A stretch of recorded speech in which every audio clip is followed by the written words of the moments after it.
sans aucun doute, le concept le plus important en informatique théorique, c'est le concept de langage. Qu'est-ce que c'est un langage?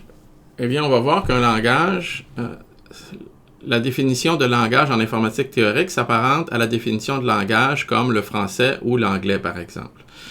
Un langage sur un certain alphabet, c'est un ensemble de mots. Donc, un langage sur un alphabet sigma est un sous-ensemble de sigma étoile, un certain nombre de mots. On peut avoir un nombre fini de mots, un nombre infini de mots. On peut avoir tous les mots pour former un langage. Et on notera, par exemple, le langage vide avec le symbole ensemble vide ou l'ensemble vide. Donc, on pourra avoir un langage vide. Je veux mettre de côté tout de suite une petite technicalité qui peut un peu vous paraître étrange, mais le mot vide est un mot. Et donc, le mot vide n'appartient pas au langage vide. Par exemple, sur l'alphabet AB, ici, on a le langage L1 qui est un langage fini qui contient 4 mots. Donc, on contient le mot qui contient seulement un A, le mot qui contient seulement un B, le mot ABBA et le mot ABBB.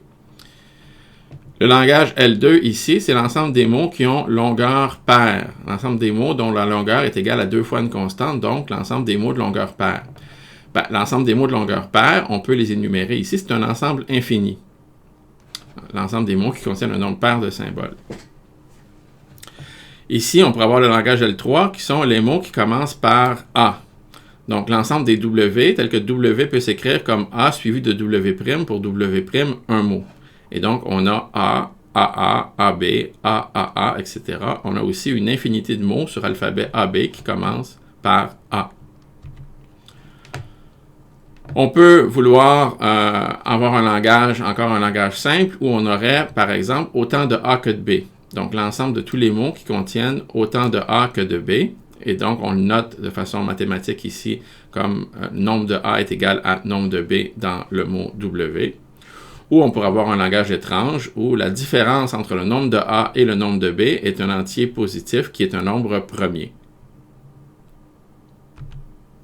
Si on travaille avec des alphabets plus riches, comme l'alphabet ASCII, eh bien, on pourrait avoir des trucs qui sont beaucoup plus complexes, comme par exemple l'ensemble des mots, tels que le mot est un triplet d'entiers, x, y, z, tel que x fois y est égal à z. Donc, c'est un langage qui s'apparente à la multiplication. Si vous êtes capable, par exemple, de décider si un mot appartient à ce langage-là, il faut pouvoir vérifier si la multiplication est correcte. Un autre exemple de langage L7 ici, c'est l'ensemble des mots qui forment une fonction syntaxiquement correcte dans le langage de programmation Java. Et en plus, cette fonction retourne toujours vrai. OK? Donc là, ici, on a un langage qui est bizarre. C'est un ensemble de mots. Les mots, ce sont des longues chaînes de caractères qui représentent des programmes Java. Donc ici, les mots s'apparentent davantage à un fichier qu'à un mot dans un langage naturel.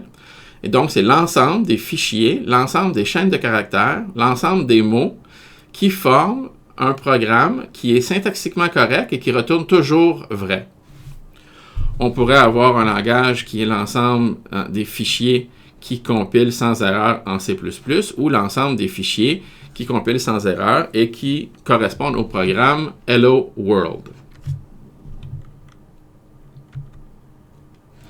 Finalement, si on veut travailler sur un alphabet de 4 symboles, l'alphabet de l'ADN, on pourrait avoir l'ensemble des séquences de gènes bactériens.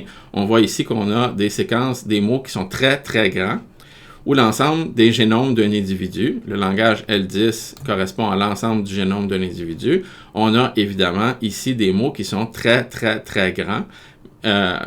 Si on considère l'ensemble des génomes d'un individu vivant, alors on aura seulement un nombre fini de mots ici, mais un nombre très, très grand. Lorsqu'on travaille avec des langages, on va voir 3 opérations importantes. On peut faire l'union de 2 langages, on peut faire l'intersection de 2 langages, et on peut obtenir le complément d'un langage.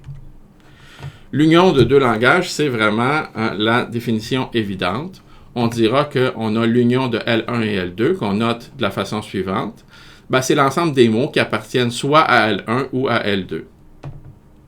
Par exemple, sur alphabet AB, ici, si on a le langage L1 qui contient 3 mots et le langage L2 qui contient 2 mots, faites attention, l'union ne contiendra pas nécessairement 5 mots parce qu'on peut avoir des mots en commun. Donc ici, l'union de L1 et L2 contient les 4 mots suivants.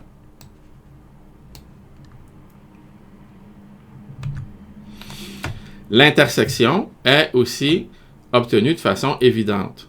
L'intersection de deux langages L1 et L2, c'est l'ensemble des mots W tels que W appartient à L1 et à L2. Encore une fois, si je regarde le cas du langage L1 et du langage L2, tel que défini précédemment, c'est-à-dire que on a le langage L1 qui contient 3 mots et le langage L2 qui contient 2 mots. Alors, si on fait l'intersection entre L1 et L2, on va obtenir le seul mot qu'ils ont en commun, c'est le mot A. Le mot qui contient un seul symbole, le symbole A.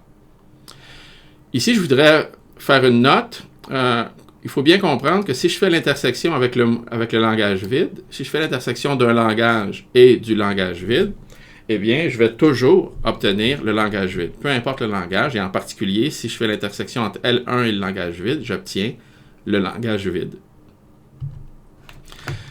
La complémentation, se définit sur un langage comme étant l'ensemble des mots qui n'appartiennent pas au langage. Donc, on va prendre tous les mots qui sont formés sous l'alphabet, tous les mots qui sont formés sous l'alphabet qui ne sont pas dans le langage originalement.